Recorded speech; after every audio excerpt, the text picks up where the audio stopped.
Mes parents m'ont dit qu'ils ne pouvaient pas m'aider à payer mon loyer. Sous prétexte que, tout le monde a des difficultés en ce moment. Pourtant, ce week-end-là, ils ont fait une surprise à mon frère avec des places au premier rang. Et ils ont posté les billets, présentés dans un coffret cadeau, sur Instagram. Dès le lundi matin, j'ai arrêté de répondre à leurs appels. Je m'appelle Xander. J'ai 29 ans.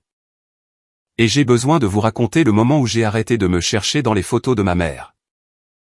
Pour commencer à me demander pourquoi, dès le départ, je n'étais jamais dans le cadre. Mais cette partie-là viendra plus tard. Pour comprendre cette histoire de photos, vous devez d'abord comprendre ma famille. Et pour comprendre ma famille, il faut savoir que, chez nous, l'amour n'était pas distribué de manière équitable. Il était mis en scène. Ma mère, Amara, est le genre de femme qui pourrait poster la photo d'un bâtiment en flammes. Et récolter 40 commentaires sur son courage d'être resté si près du feu. Elle a 600 amis sur Facebook. Et une communauté sur Instagram qu'elle traite comme une véritable congrégation. Chaque repas est photographié. Chaque fête est documentée. Le moindre moment susceptible de générer un commentaire, un cœur. Ou un « tu es une maman tellement incroyable » est capturé, filtré, légendé, puis publié. Elle est, au sens le plus littéral du terme, une actrice en représentation. La scène, c'est l'écran de son téléphone. Le public, c'est tout le monde, à l'exception des personnes qui vivent réellement avec elle. Mon petit frère, Méric, a 26 ans, et en grandissant, c'est lui que l'objectif suivait. Pas parce qu'il faisait des choses extraordinaires. Mais parce que ce qu'il faisait passait très bien à l'image. Il faisait du sport, du contenu pour Instagram. Il invitait constamment des amis à la maison, encore plus de contenu. Il souriait facilement, riait fort, et possédait ce magnétisme naturel qui donnait l'impression, à chaque fois qu'il entrait dans une pièce, que l'action avait déjà commencé avant même votre arrivée. Méric était le genre d'enfant qui se pointait aux réunions de famille. Et qui devenait immédiatement l'attraction principale. Moi, j'étais le genre d'enfant qui se pointait aux réunions de famille. Et qui se transformait aussitôt en élément de décoration. Je ne dis pas ça par apitoiement sur mon sort. Bon, d'accord, peut-être avec un peu d'apitoiement. J'y travaille. Je dis cela, car c'est la description la plus précise que j'ai trouvée. Pour expliquer ce que l'on ressent quand on grandit dans une maison où l'un des enfants était le contenu. Et l'autre n'était que le public. Le favoritisme a commencé très tôt, et il n'a jamais évolué. Il a juste pris de l'ampleur. À 17 ans, Méric a eu une voiture, d'occasion mais très correcte, à 8,000 $. Nos parents ont payé comptant. Moi, j'ai eu une carte de bus, et un sermon sur la façon dont l'adversité forge le caractère. Les études de Méric ont été entièrement financées par nos parents, et ce, pendant des années. Les frais de scolarité, le logement, les livres, absolument tout. Moi, je cumulais 2 emplois, et j'ai contracté des prêts étudiants que je rembourse encore. À 29 ans. Quand Méric a obtenu son diplôme, ils ont organisé une grande fête. Quand j'ai obtenu le mien, ma mère a posté une photo qu'elle avait trouvée sur la page Facebook de l'université. On m'y voyait à peine, tout au fond de la foule, et la légende disait « Tellement fière de mes 2 garçons. » 2. Comme si elle avait été là. Ce n'était pas le cas. Ce week-end-là, elle aidait Méric à emménager dans son nouvel appartement. Nos parents ont payé sa caution. La mienne a été financée par un remboursement d'impôts, que j'avais mis de côté pendant 8 mois. La caution de l'appartement de Méric était couverte. Pas la mienne. Quand j'ai quitté le nid pour la première fois, j'ai dormi sur le canapé d'un ami pendant 3 semaines. Car je n'avais pas les moyens de payer le premier et le dernier mois de loyer. Des années plus tard, quand j'ai mentionné cela à ma mère, en essayant de lui faire remarquer ce schéma répétitif, elle m'a répondu. C'était ton choix. Tu voulais être indépendant. Je ne voulais pas être indépendant, maman. Je voulais que quelqu'un m'offre un canapé où dormir, qui ne soit pas celui d'un ami. Mais à ce stade, J'avais déjà compris qu'attendre quoi que ce soit de mes parents était une erreur système. Leur logiciel n'était pas programmé pour traiter cette requête. L'histoire des anniversaires mérite d'être racontée, car elle résume parfaitement la situation. Les anniversaires de Méric étaient de véritables événements. Pour ses 18 ans, il y a eu un DJ. Pourquoi une fête à la maison a-t-elle besoin d'un DJ? Je me pose la question depuis 8 ans, et je n'ai toujours pas la réponse. Pour ses 21 ans, il a eu droit à une note de bar prépayée. Et à des verres à shot personnalisés à son nom.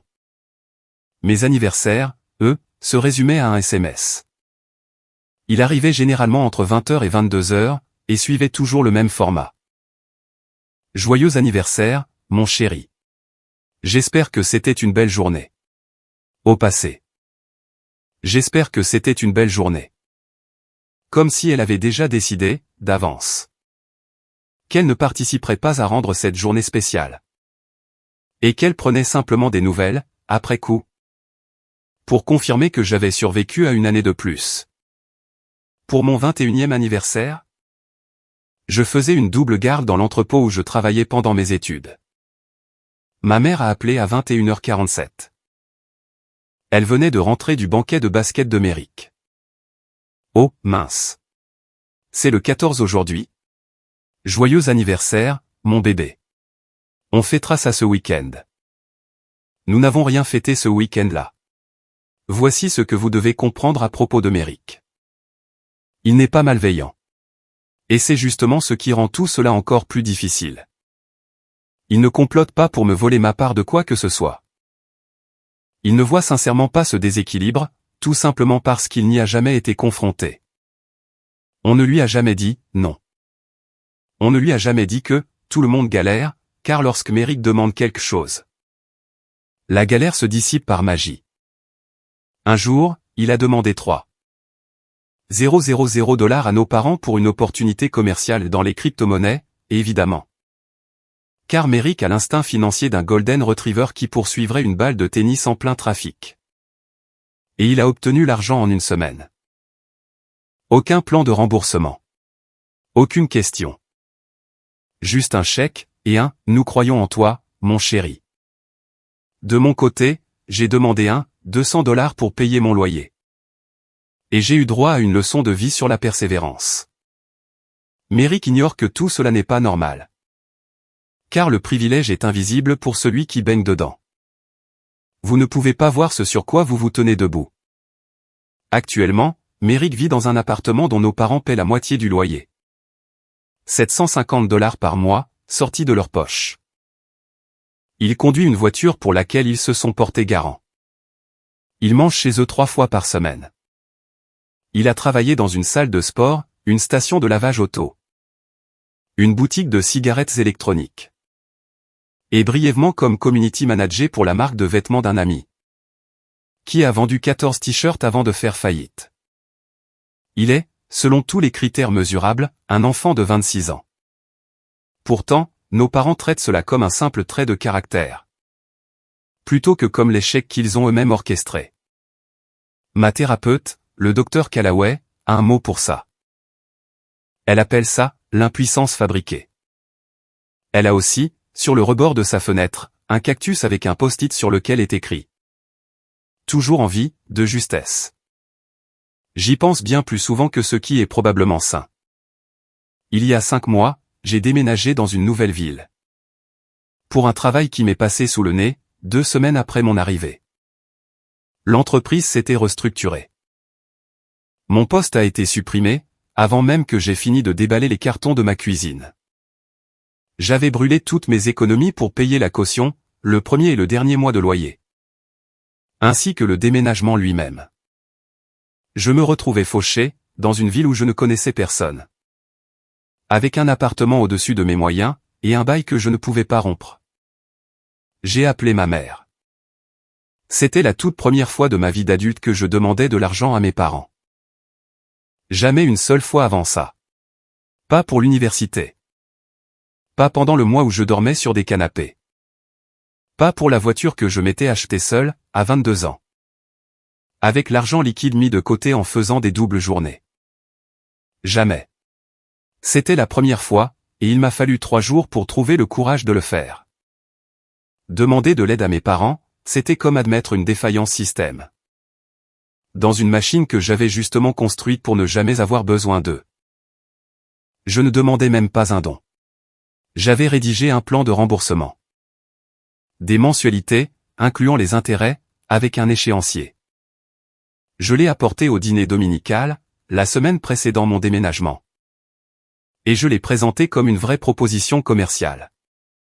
Je faisais ça parce que je savais que mes parents respectaient la structure et la responsabilité. Ou du moins, c'est ce que je croyais. Il s'avère qu'ils respectent la structure et la responsabilité. Seulement lorsque c'est Méric qui en fait preuve. Quand c'est moi, c'est juste un comportement attendu, qui ne mérite aucune reconnaissance. J'ai demandé $200 pour faire la transition pendant 1 mois. Le temps de trouver un nouveau travail. Ma mère a jeté un œil au plan de remboursement, sans le lire. A repoussé la feuille de l'autre côté de la table, et a dit, « Mon chéri. Nous aimerions beaucoup t'aider. Mais tout le monde a des difficultés en ce moment. Tu vas trouver une solution. Tu t'en sors toujours. Tu t'en sors toujours. » Les 5 mots les plus dévastateurs de la langue française. Quand ils viennent d'un parent qui a les moyens de vous aider.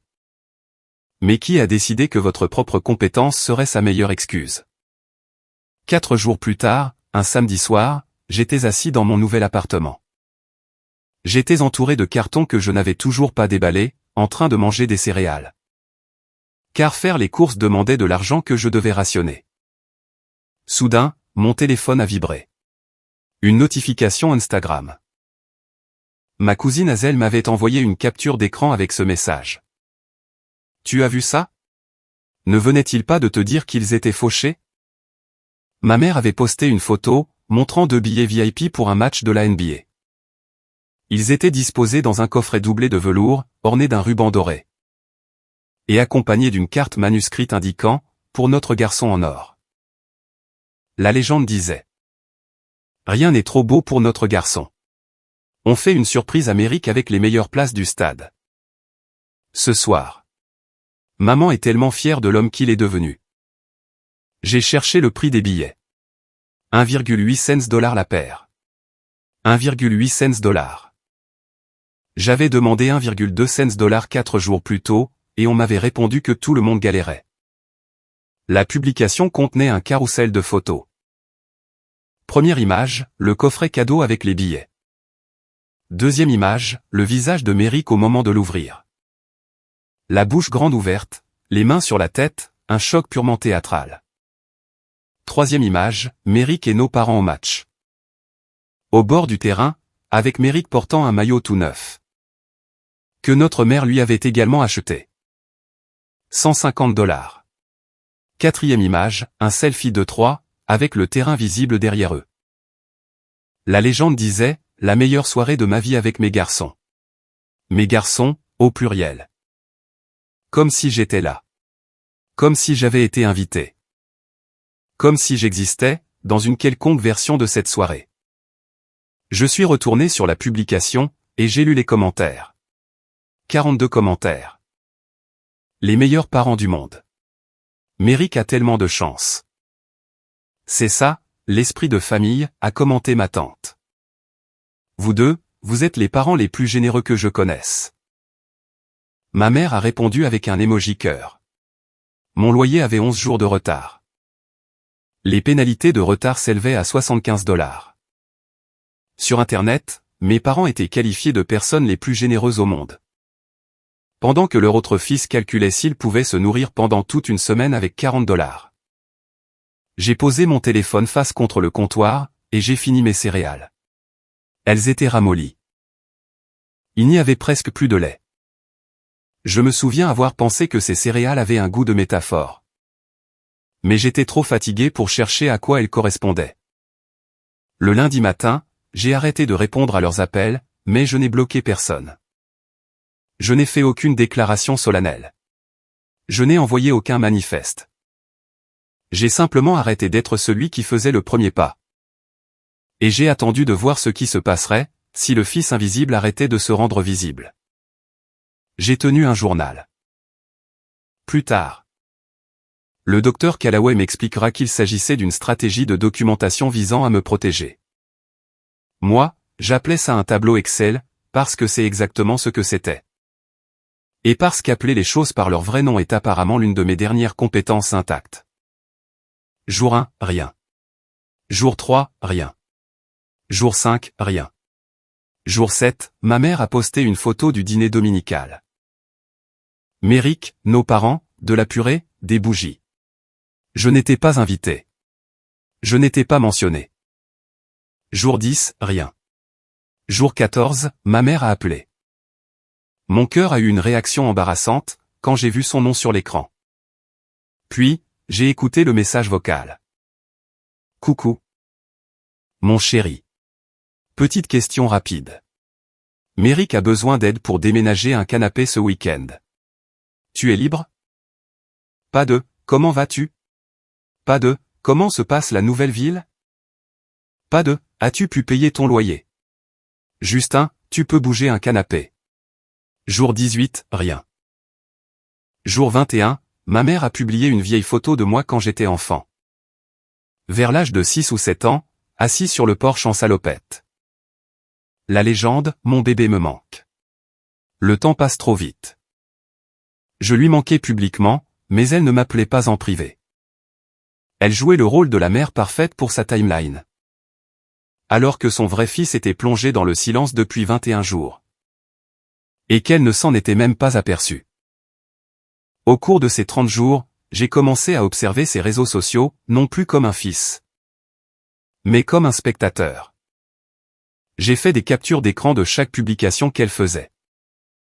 Méric est apparu dans 11 posts, en l'espace de 30 jours. Une soirée jeu, un dîner chez eux, la nouvelle coupe de cheveux de Méric, son chien. Des mèmes partagés, le match de NBA, 2 dîners du dimanche. Un selfie à la salle de sport qu'elle a reposté. Et une légende de « maman fière » sur son nouvel uniforme de travail. Moi, je suis apparu dans 2 posts, la vieille photo de mes 6 ans. Et une publication générique sur le thème de « l'amour de mes garçons ». Accompagnée d'une photo de groupe de Noël dernier, sur laquelle j'étais en partie coupé. On pouvait voir mon coude et la moitié de mon épaule. Tout le reste de mon corps avait été effacé de l'image, afin de centrer le visage de Méric.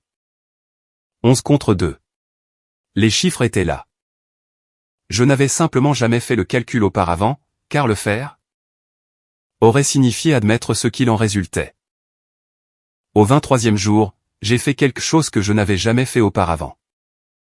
J'ai publié ma propre story Instagram. Une photo de mon appartement, des cartons à moitié déballés. Un simple bol de céréales sur le comptoir. Et une fenêtre donnant sur les gratte-ciel d'une ville que je ne connaissais pas encore. La légende, nouvelle ville, nouveau départ, j'aurais bien besoin d'une bonne journée. Ce n'était pas un appel à l'aide. C'était un test. J'ai surveillé les vues. 27 personnes l'ont vu dans la première heure. Ma mère en faisait partie. Le compteur de vues le confirmait. Elle avait vu ma story, mon aveu silencieux de solitude, ma vie encore dans les cartons. Mon dîner aux céréales. Elle n'a pas réagi. Pas un texto, pas un appel, pas un commentaire, pas un message privé. Elle l'a regardé, et elle a continué à scroller. La même femme qui trouvait le temps de préparer un coffret en velours sur mesure. Et de créer un carrousel Instagram de 4 photos pour Méric. Avait vu la vie de son autre fils enfermé dans des cartons. Et elle avait simplement continué de faire défiler son écran. Ce silence en disait bien plus, que 1,8 cents ne le pourrait jamais. Après le silence qui a suivi ma story Instagram. J'ai commencé à fouiller dans de vieilles photos de famille. Pas exprès, et pas au début. Ma mère n'arrêtait pas de publier d'anciennes photos. Ce qui signifie que je voyais sans cesse l'histoire de notre famille être réassemblée. Pour la consommation du public. Mais quelque chose dans cette mise en scène a commencé à me déranger. D'une manière que je n'arrivais pas à nommer. Jusqu'à ce que je regarde d'assez près pour faire le compte. Sur chaque photo de famille de mon enfance, Méric est au centre. Moi, je suis sur le bord. Pas toujours de façon dramatique, pas toujours de manière évidente, mais constamment. Et systématiquement. Exactement comme un schéma finit par devenir une loi, si on le répète assez souvent. Sur une photo, je suis littéralement à moitié hors du cadre. Parce que personne ne m'a dit de me rapprocher. J'avais 10 ans. Ma mère avait pris la photo, regardé l'écran. Vu que l'un de ses 2 enfants manquait en partie sur l'image, et l'avait posté quand même. Sur environ 200 photos de famille, présentes sur son profil Facebook et remontant sur 15 ans. J'apparais dans une quarantaine d'entre elles. Méric est dans plus de 150. Elle ne m'a pas effacé de la famille. Elle n'a simplement jamais fait en sorte que je sois sur l'image, et, d'une certaine manière. C'est encore pire. L'effacement est une décision. Ce que ma mère a fait, c'est juste oublier, encore, et encore, et encore. Jusqu'à ce que cet oubli devienne la norme familiale. Ce soir-là, allongé dans mon appartement à moitié installé. Je me suis souvenu d'une chose que j'avais enfouie si profondément. Que la remontée à la surface ressemblait à de l'archéologie. J'avais 12 ans. C'était la pièce de théâtre de l'école. J'avais été choisi pour le rôle principal, ce qui n'arrivait jamais. Car j'étais le gamin discret qui s'asseyait au fond, et ne se portait jamais volontaire. Mais le professeur de théâtre avait vu quelque chose en moi, et m'avait donné le rôle. J'avais répété pendant 3 semaines. Et j'en avais parlé à ma mère 2 semaines avant la représentation. Elle m'avait dit qu'elle serait là. Elle me l'avait promis. Le soir de la pièce, je me tenais derrière le rideau. Et je scrutais le public à travers la fente du tissu. Premier rang, deuxième rang, troisième rang. Son siège était vide. J'ai regardé à nouveau. Vide. J'ai balayé la salle une 3e fois. Parce que je refusais d'accepter que le résultat n'allait pas changer. Le gamin à côté de moi, un garçon nommé Griffin qui jouait le méchant, a chuchoté. Ta mère est là. Et j'ai répondu, elle a du retard. Elle n'était pas en retard. Elle avait emmené Méric à un stage de basket qui s'était éternisé. Et elle avait perdu la notion du temps. Elle s'est excusée par SMS à 21h, 2 heures après la fin du spectacle. Ce dont je me souviens le plus, ce n'est pas du siège vide. C'est du 3e balayage de la salle. Ce moment où vous connaissez déjà la réponse, mais où vous vérifiez une fois de plus. Parce qu'espérer ne coûte rien, mais qu'avoir raison vous coûte tout. J'ai raconté cette histoire au docteur Callaway, au bout de 3 semaines de thérapie. Elle est restée silencieuse pendant un long moment. Plus longtemps que les thérapeutes ne le font d'habitude. Puis elle m'a dit une chose que je porte avec moi, comme un caillou dans ma poche. Depuis ce jour-là. Votre mère ne vous néglige pas parce qu'elle ne vous aime pas. Elle vous néglige parce qu'elle s'est forgée une identité autour du fait d'être un certain type de mère. Et que cette identité ne laisse la place qu'à un seul enfant. Vous n'êtes pas mal aimé. Xander. Vous êtes invisible. Et parfois. Être invisible aux yeux de quelqu'un qui vous regarde bien en face. C'est pire que d'être mal aimé par quelqu'un qui est parti. Le cactus sur le rebord de sa fenêtre portait ce post-it avec la phrase « Toujours en vie ». De justesse. Je l'ai fixé, pendant que ces mots se déposaient au fond de ma poitrine, comme des sédiments. Toujours en vie, de justesse. Oui, ça me semblait tout à fait juste. Je n'avais pas planifié ce qui s'est passé ensuite. Il est probablement important de le préciser. Je ne suis pas le genre de personne qui orchestre des confrontations publiques. Je suis le genre de personne qui mange des céréales en solitaire. Et qui remplit des tableaux Excel pour compter le nombre de jours qu'il faut à sa mère pour l'appeler. Mais parfois, le tableau finit par se remplir, les céréales perdent leur croustillant. Et vous vous retrouvez assis sur le sol de votre cuisine, à 23h. À fixer un post Instagram où votre mère a emballé un $800 dans du velours pour l'un de ses fils. Tout en expliquant à l'autre que tout le monde galérait. Et là, quelque chose en vous arrête, tout simplement, de faire semblant. J'ai ouvert la publication Instagram, celle avec les billets. Celle avec les 42 commentaires qualifiant mes parents de gens généreux.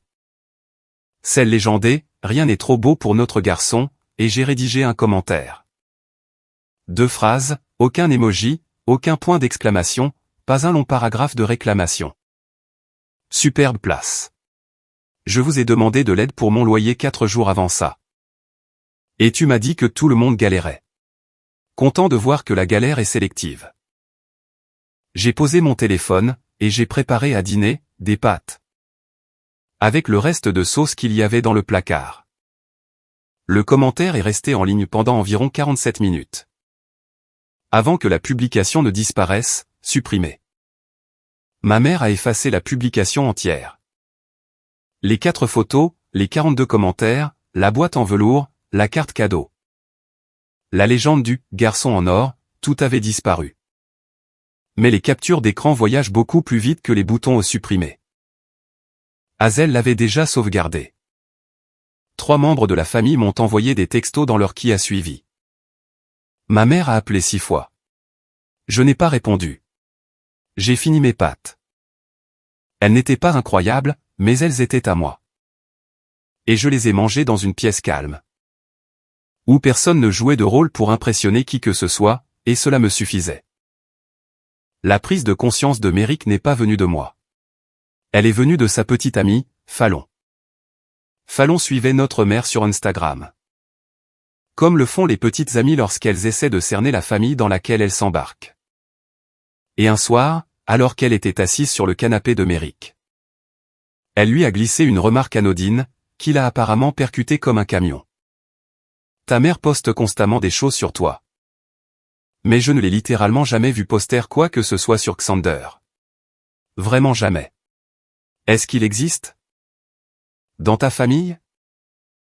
Méric a d'abord ri pour dissiper la gêne, mais plus tard dans la nuit. D'après ce qu'il m'a raconté des mois après. Il a ouvert le profil Instagram de notre mère et a fait défiler le contenu. Il l'a vraiment fait défiler. Pour la toute première fois de sa vie. Il a regardé notre famille à travers les yeux de quelqu'un d'autre. Et ce qu'il a vu, c'était 11 publications sur lui-même au cours du mois écoulé. Et un demi-coup de coupé, à l'endroit où son frère aurait dû se trouver. Il m'a envoyé un SMS, hey. Question un peu bizarre. Est-ce que papa et maman t'aident parfois pour des trucs? Du genre? Financièrement ou autre? Je n'ai pas répondu. Il m'a réécrit le lendemain. Je crois que j'ai reçu ta part. Je n'ai pas répondu à ça non plus, mais j'ai conservé le message. C'était la première fois que quelqu'un dans ma famille utilisait le mot « part » pour décrire ce que je ne recevais pas. Et l'exactitude de ce terme a agi sur moi comme une bouffée d'oxygène. Une semaine plus tard, Méric a surpris une conversation téléphonique entre nos parents. Notre mère parlait à notre père de la situation avec Xander, et elle a dit, avec ce ton bien spécifique qu'elle emploie lorsqu'elle est persuadée que personne d'important n'écoute. Il finira par s'en remettre. C'est toujours ce qu'il fait. Laisse-lui juste un peu de temps. Et il arrêtera de faire des drames. Méric. À qui l'on répétait depuis toujours que Xander était quelqu'un d'indépendant et n'avait besoin d'aucune aide. Comprenait pour la première fois que cette indépendance n'était pas un trait de caractère. C'était un rôle qui m'avait été assigné. Pour que notre mère puisse concentrer l'intégralité de ses ressources, émotionnelles et financières, sur l'enfant qu'elle préférait, sans avoir à subir l'inconvénient de la culpabilité. Il a ressassé ça pendant des jours. Puis, il a débarqué à mon appartement, sans prévenir, tenant $500 en liquide. Avec l'air de quelqu'un qui viendrait remettre des preuves sur une scène de crime. Je ne sais pas exactement ce qui se passe, a-t-il dit en restant sur le pas de ma porte. Mais Fallon m'a raconté 2 ou 3 trucs, j'ai creusé un peu. Et je crois bien que j'ai reçu beaucoup plus que ce que je méritais. Alors, tiens. J'ai regardé l'argent. J'ai regardé Méric. Je lui ai dit, je n'ai pas besoin de ton argent, Méric. Il a cligné des yeux. Alors, de quoi as-tu besoin? J'ai répondu, j'ai besoin que tu comprennes qu'il ne s'agit pas d'argent. Il s'agit de maman. Qui poste un cadeau pour toi le samedi. Et qui m'explique que tout le monde galère le mercredi d'avant. Il s'agit du fait d'être le gamin qui est toujours légué sur le bord de la photo. Il s'agit d'avoir 12 ans. De jouer dans la pièce de l'école, et de voir un siège vide. Mérix est assis sur mon canapé, le seul meuble que j'avais entièrement déballé. Et pour la toute première fois de notre vie d'adulte, nous avons vraiment discuté. Pas de sport, de travail, ou de banalité. Mais de ce que c'était de grandir sous le même toit. Tout en vivant dans deux familles diamétralement opposées.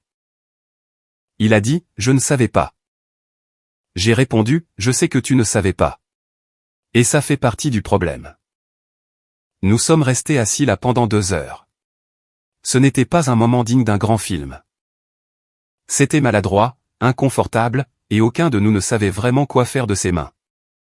Mais c'était honnête, et l'honnêteté, c'était quelque chose de tout nouveau pour nous. La réponse de ma mère à mon commentaire Instagram ne fut pas de s'excuser. Ce fut une stratégie de création de contenu. Moins de 24 heures après avoir supprimé la photo des billets, elle a publié une story Instagram. La photo d'un coucher de soleil, avec ce texte écrit en blanc par-dessus. Quand on donne tout à ses enfants. Et que l'un d'eux essaie de vous faire passer pour le méchant. Ma tante, qui avait vu la capture d'écran de mon commentaire grâce à Hazel, lui a répondu en privé. Amara, peut-être que cette fois-ci. Le méchant de l'histoire est celui qui poste des couchers de soleil. Au lieu d'appeler son propre fils. Ma mère l'a bloqué. Elle a bloqué sa propre sœur, pour avoir simplement osé suggérer qu'elle pouvait avoir tort. Voilà à quel point elle tenait à sa propre version de l'histoire. Puis, la campagne de réhabilitation rétroactive a commencé. Soudainement, de vieilles photos d'elle et moi se sont mises à envahir son profil. Avec des légendes parlant de mon garçon fort et indépendant. Des publications sur le lien indéfectible qui unit une mère et son fils. Elle mettait en scène une réconciliation purement pour Instagram. Sans jamais chercher à se réconcilier dans la vraie vie. Elle ne m'avait pas appelé, ne m'avait envoyé aucun message, ne s'était excusée de rien.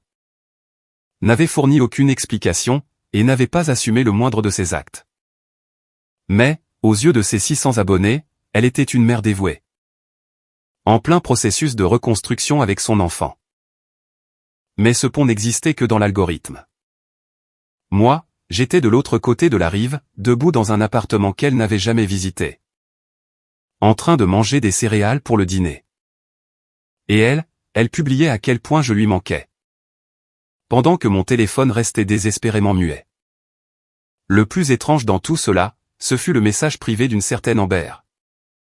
Une amie de la famille que j'avais dû croiser 2 fois dans ma vie, et qui m'a écrit. Ta mère a vraiment l'air de beaucoup souffrir de ton absence. Je vois ses publications tout le temps.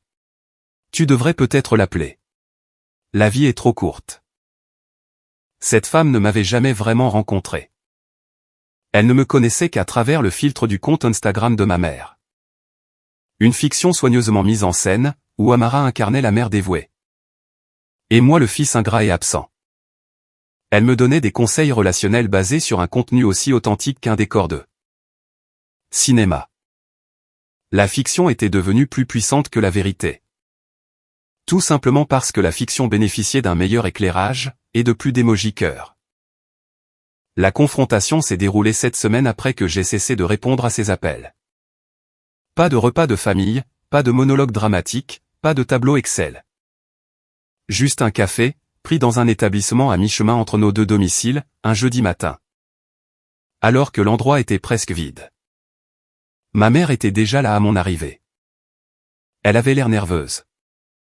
Ce qui était très inhabituel pour une femme capable de photographier un désastre. Et de le rendre esthétique. Elle avait un café intact devant elle, et son téléphone était posé face contre la table. C'était probablement la chose la plus remarquable qu'elle ait faite depuis des mois. Elle a commencé à parler immédiatement. Je ne comprends pas ce qui se passe. Je ne comprends pas pourquoi tu refuses de me parler. Je l'ai laissé terminer. Elle a parlé pendant environ 3 minutes. C'était un long monologue sur la difficulté de la situation pour elle, sur ses insomnies. Sur les questions que posait la famille, sur l'impression qu'elle avait de me perdre. Sur le fond comme sur la forme, c'était l'équivalent d'un post Facebook, mais délivré oralement. Elle me racontait comment elle vivait mon absence. Sans jamais me demander une seule fois comment moi, j'avais vécu sa présence. Quand elle s'est tue, je n'ai sorti aucune liste. Je n'ai énuméré aucun chiffre. Je n'ai posé qu'une seule question, si demain, j'arrêtais de t'appeler. Si j'arrêtais de venir te voir, si j'arrêtais tout simplement d'exister dans ta vie. Combien de temps te faudrait-il pour t'en rendre compte? Elle m'a répondu, c'est injuste de dire ça. J'ai rétorqué. J'ai arrêté d'appeler il y a 7 semaines. Tu en as parlé pour la première fois au bout de 18 jours. Et la seule raison pour laquelle tu m'as contacté. C'est parce que Méric avait besoin d'aide pour déplacer un canapé. Elle a pâli. Pas de ce teint blême et théâtral digne d'un feuilleton. De cette pâleur bien réelle, où le sang quitte doucement votre visage. Et où l'on se retrouve face à quelqu'un qui vient de s'entendre décrire avec exactitude. Pour la toute première fois. Je ne suis pas en colère, maman. J'en ai juste marre d'être le fils que tu te souviens d'aimer. Uniquement lorsqu'il y a un public pour te regarder. Elle est restée silencieuse pendant un long moment. Puis, elle a dit quelque chose que je n'attendais pas du tout. Je sais que je ne suis pas équitable entre vous deux. Je l'ai toujours su. J'ai demandé pourquoi. Elle m'a répondu. Parce que Méric avait davantage besoin de moi. Il a toujours été celui qui n'arrivait pas à s'en sortir tout seul. Toi. Tu allais toujours bien. Et je sais que ça sonne comme une excuse. Parce que c'en est une. Mais à un moment donné. Xander s'en sort bien et est devenu la phrase que je me répétais. Pour ne pas culpabiliser de mon manque d'attention envers toi. Et puis. C'est juste devenu une réalité. Pas parce que tu allais vraiment bien. Mais parce que j'ai arrêté de vérifier si c'était le cas. Ce n'était pas des excuses. C'était une explication. Et j'ai longuement réfléchi à la différence fondamentale entre ces deux choses. J'ai ajouté une dernière chose avant de partir. J'ai besoin que tu fasses un truc. Supprime ta publication Instagram.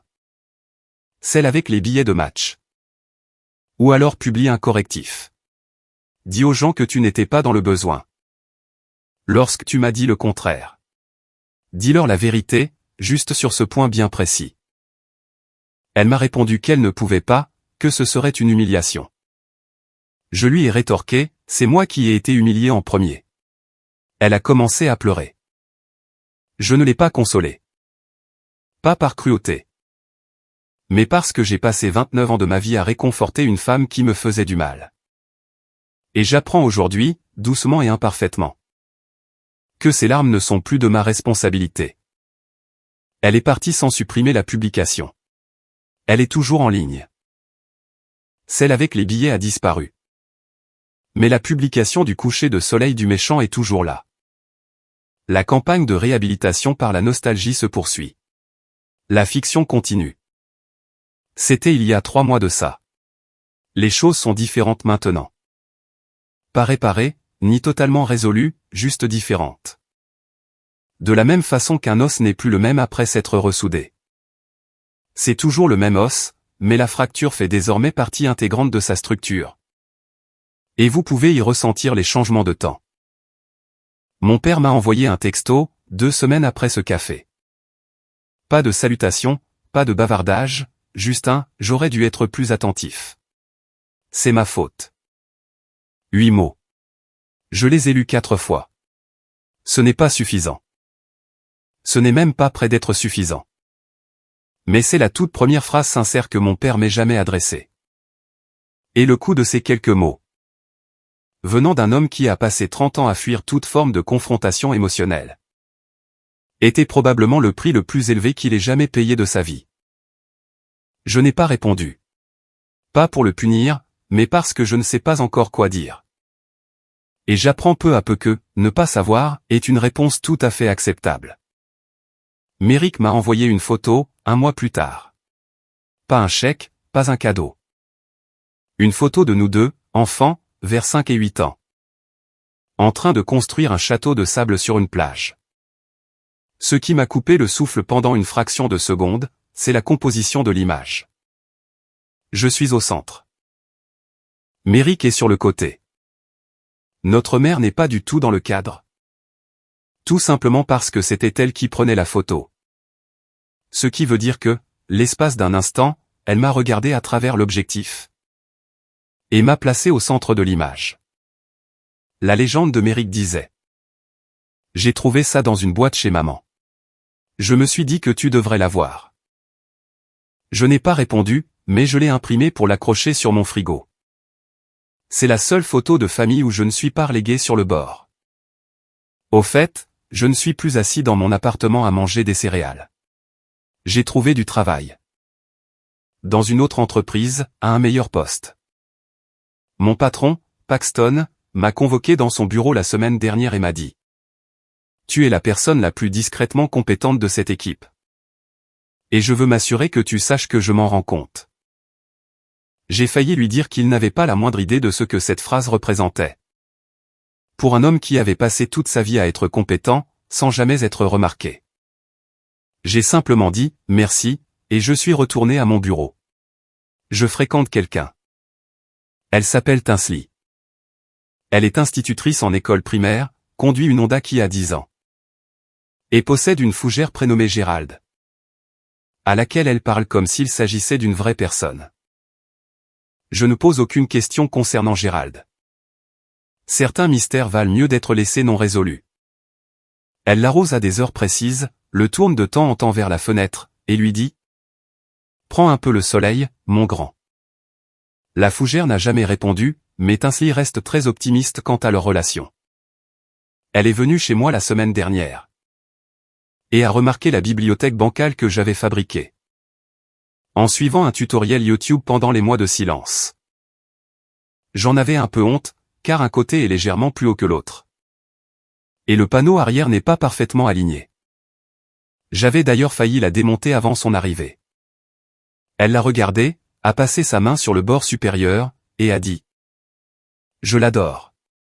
Elle a de la personnalité. » Absolument personne n'avait jamais décrit quoi que ce soit que j'ai construit. Comme ayant de la personnalité. Généralement, on décrit mon travail comme fonctionnel, solide, ou pratique. Ce sont les adjectifs que l'on réserve aux choses qui font l'affaire. Mais qui n'inspirent aucune réelle affection. Un jour, ma mère a vu une table basse que j'avais retapée, et elle m'a lancé un « c'est joli ». Mon chéri, sans même s'arrêter pour la regarder. Exactement les mêmes mots qu'elle utilise pour tout ce que je fais. Tant qu'elle peut s'en débarrasser sans investir la moindre attention. Tinsley a posé les yeux sur ma bibliothèque de guingois. Cet objet que j'avais si mal fabriqué mais que j'aimais malgré tout. Et elle a ressenti de l'affection pour elle. Cela m'a beaucoup appris sur le genre de personne qu'elle est. Et sur le genre de personne dont je me contentais jusqu'à présent. Dimanche dernier, j'ai raconté à Tinsley l'histoire de la publication Instagram, les billets. La boîte cadeau, et le fait que tout le monde galérait. Elle m'a écouté. Elle n'a pas dit « c'est horrible ». Elle a dit « montre-moi ce post ». Je lui ai expliqué qu'il avait été supprimé. Elle a rétorqué « montre-moi la capture d'écran ». Je lui ai montré. Elle l'a longuement fixé, puis elle a déclaré. Elle a littéralement mis les preuves dans un coffret cadeau. Et a ajouté un ruban par-dessus. C'est presque impressionnant. J'ai ri. C'était la toute première fois que j'arrivais à en rire. J'ai eu l'impression que quelque chose se débloquait en moi. Ce dimanche matin, je suis sur mon porche avec mon café. La rue est calme. Aucun coup de téléphone à passer. Aucun dîner du dimanche qui nécessiterait 40 minutes de route. Aucune facture à régler, pour des gens qui ne paieraient jamais les miennes. Mon téléphone est posé sur le comptoir à l'intérieur, il vibre de temps à autre. Et je ne me jette plus dessus pour le vérifier. Avant, je me jetais sur mon téléphone. Car chaque vibration pouvait signifier que ma mère avait besoin de quelque chose. Et ce besoin. C'était la chose qui se rapprochait le plus de l'amour que j'avais pu recevoir de sa part. Je m'en contentais, à chaque fois. Parce qu'être proche de l'amour est toujours plus chaleureux que d'en être totalement privé. Même si cette chaleur provenait du fait de me sentir utile, plutôt que de me sentir valorisé. Maintenant, le téléphone vibre, et je termine d'abord ma bouchée. Je finis mon café. Je regarde la rue. Ensuite, peut-être, quand je serai prêt, j'irai vérifier. Elle est là, la vraie révolution. Un homme sur son Porsche, qui termine son café. Avant de vérifier si sa mère s'est souvenue qu'il existait. Tinsley est à l'intérieur, sans doute en train de préparer des œufs, de lire. Ou de parler à Gérald comme s'il allait lui répondre. Il ne le fera pas. C'est une fougère, mais elle est très engagée dans leur relation, et je respecte cela. Quelque part sur Instagram, ma mère est probablement en train de publier un texte sur la gratitude. Les bénédictions, ou la famille. Je ne regarde plus. Avant, je vérifiais chaque matin. Je faisais défiler sa vie mise en scène, je me cherchais dans le cadre.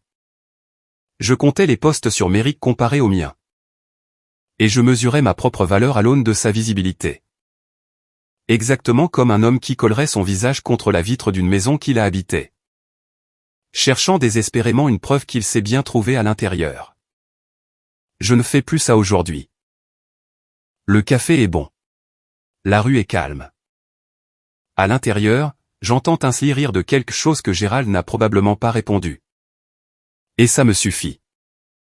C'est même plus que suffisant. Si cette histoire a résonné en vous, n'hésitez pas à cliquer sur le bouton d'abonnement, à laisser un j'aime, et à partager vos impressions dans les commentaires. On se retrouve dans la prochaine vidéo.